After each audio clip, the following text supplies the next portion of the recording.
The MeToo movement has hit every aspect of American society: government, finance, law, the media, and entertainment. Just this week, famed tenor Placido Domingo was forced to step away from a scheduled appearance at New York's Metropolitan Opera after allegations by a number of women of sexual harassment. He strongly denies the allegations, adding, "I'm concerned about a climate in which people are condemned without due process." And you're about to meet two lawyers, women who agree, saying the Me Too movement has gone too far, sometimes they say creating a mob mentality, especially on college campuses. The football team, the Penguins, are the pride of Youngstown University. Big Malik Richmond, the senior. But there was outrage when word spread that a star of the football team, number 12, Malik Richmond, had been convicted of rape as a juvenile several years earlier. Two high school football stars accused of sexual assault was exploding on the internet and dividing people in Steubenville, Ohio. The trial received national attention. Richmond and another member of his high school football team in Steubenville, Ohio, were found guilty of raping a teenage girl during a drunken party, with the evidence including a damning videotape of other students boasting of what happened. They raped her. This is the funniest. Yeah, they raped her harder than that cop raped Marcellus Wallace in Pulp Fiction. But after serving a year in prison, Richmond enrolled at Youngstown University, and the coach had no problem adding him to the football team. I think he'd earned that over not only what he did with us, but what he'd endured over the last 4 or 5 years. But thousands of students signed petitions to remove Richmond from the team, far greater numbers than those who supported him. There also is another petition out saying a second chance for Malik. That is only at 119 signatures, and that other signature petition is at 7,000 signatures. The school gave in, kicking Richmond off the team.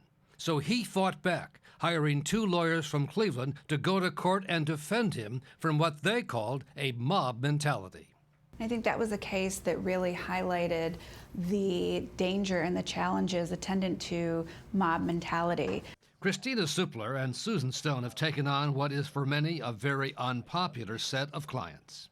We're first and foremost two females in a Me Too world representing mostly males accused of sex issues. And they won in court in Youngstown, arguing the school was wrong to apply federal law called Title IX, which they said did not cover a case that occurred before a student was at the university. He was a good student. There were absolutely no conduct violations. This young student is a wonderful human being who's really learned from his experience and did not deserve to be punished twice. But it took going to court. Yes. So many of these cases. Yes, it took going to court. And now that's what they're doing around the country, fighting back against schools they say often don't know what they're doing as they try to deal with allegations of sexual abuse and assault. They become mini courts, Brian, and I mean, we have called a lot of them kangaroo courts because, let's be fair, these are people who make up college body, the faculty, the administration, even the IT person can take part in the investigation and the adjudication of the process. For example, they took the College of Charleston to court to defend a student who had been cleared by law enforcement but was still being investigated of sexual assault by the college authorities. I think no school wants to be viewed as not taking sexual assault seriously. And so colleges and universities are again wrestling with this tension between fairness, but also taking a strong position to address what is a scourge. The issue was highlighted during the Supreme Court confirmation hearings for Brett Kavanaugh, accused of sexual assault when he was an undergrad at Yale, allegations he strongly denied. Well, if the same thing happened today at Yale, Yale probably would issue and commence an investigation into Justice Kavanaugh, and he would be facing not only just an investigation, but a suspension or potential expulsion from school or worse. Schools issue no contact orders, an investigation unfolds. It's not unusual at all for students who have been accused before an investigation has even begun to be asked to move out of a dorm, to have their class schedule juggled and reorganized to avoid running into an accuser at a certain point on campus. So Justice Kavanaugh's life would essentially be ruined even before an investigation would be commenced. Yet the issue of sex assaults on campuses, including rape, is clearly a scourge that has not been addressed fully. One recent survey found that 1 in 5 female students in their 4th year of college had experienced attempted or completed sexual assault while in college.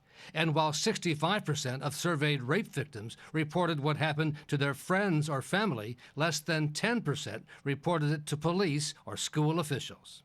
But these two lawyers say the pendulum has now swung too far, with a lack of fairness and due process, and a number of unintended consequences. We've wrestled with students calling us saying that they're so depressed, and again, that comes back to that approach of treating our students with compassion and care. You've had clients who are suicidal? Yes. Absolutely. Many. Because? Because they've lost their friends, they're kicked out of their fraternity, they're kicked out of their sports teams, nobody wants to talk to them, nobody wants to study with them, and they feel such shame after the allegation and such loneliness and such despair that they can't see beyond a better future. A Title IX finding on a student's record is really the modern day scarlet letter.